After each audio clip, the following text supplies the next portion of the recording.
बीड शहरातल्या बिंदुसरेच्या तीरावर संत मुक्ताई आणि त्यांचे आजोबा संत गोविंद पंत यांच्या भेटीचा 300 वर्षांची परंपरा असलेला भावपूर्ण सोहळा पार पडलाय। मुक्ताईची पालखी बीड शहरातून पंढरीच्या दिशेने वाटचाल करत असताना हा आजोबा नातीच्या भेटीचा सोहळा प्रेमळ अंतःकरणाने साजरा केला जातो। बीडमध्ये संत मुक्ताईच्या पालखीचं आगमन होताच गोविंद पंतांच्या समाधीस्थळी पादुकांचं पूजन करण्यात आलं आणि मुक्ताईला साडी चोळीचा आहेर अर्पण करण्यात आला। हा भक्तिमय सोहळा पाहण्यासाठी हजारो वारकरी आणि नागरिकांनी गर्दी केली, तर पंढरपूर वारीतील ही अनोखी परंपरा आजही तितक्याच भक्तिभावानं जपली जाते।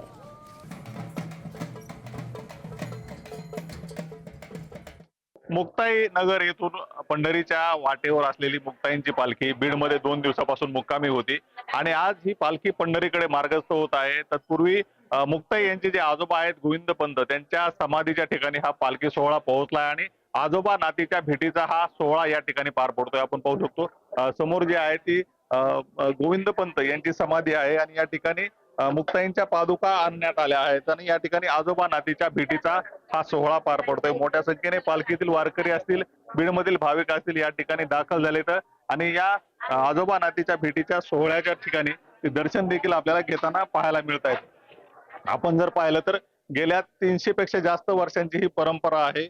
मुक्ताईंची पालखी दरवर्षी बीडमध्ये येते आणि या ठिकाणी मुक्ताईंच्या पालखीच्या ठिकाणीच हा सोहळा असतो। आपल्यासोबत या ठिकाणी वारकरी काय सांगाल, या सोहळा या ठिकाणी सुरू आहे, गोविंद पंतांची भेट मुक्ताई घेते।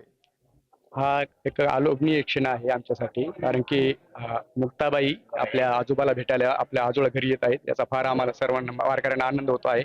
या भेटीचा सोहळा अनुभवत काय सांगाल, गेल्या अनेक वर्षांपासून ही परंपरा आज देखील पार पडली, आजोबा नातीच्या भेटीचा हा सोहळा या ठिकाणी पार पडतोय। दरवर्षी आम्ही मुक्ताई नगरहून जेव्हा निघतो तेव्हा बीड शहरामध्ये 2 दिवसाचा मुक्काम असतो। हे विशेष विलक्षण आणि आश्चर्यकारक आहे। 30 दिवसाच्या प्रवासामध्ये एकाच शहरामध्ये 2 दिवस राहणं, त्याचं कारण आहे की इथं आईसाहेबांचं आजोळ आहे, गोविंद पंत आजोबा इथं राहतात, त्यांच्या भेटीचा हा स्नेह असल्यामुळं 2 दिवस आईसाहेबाला वास्तव्याला इथं राहावं लागते आणि जात असताना गोविंद पंतांच्या या समाधीजवळ आईसाहेबांना साडी चोळी खण नारळ ओटी भरून पुढील प्रवासाकरता पंढरपूरच्या प्रस्थानाकरता ही सगळी मंडळी अतिशय आत्मीयतेने आईसाहेबांचा हा सन्मान करतात। उदय नागरगोजे, पुढारी न्यूज, बीड।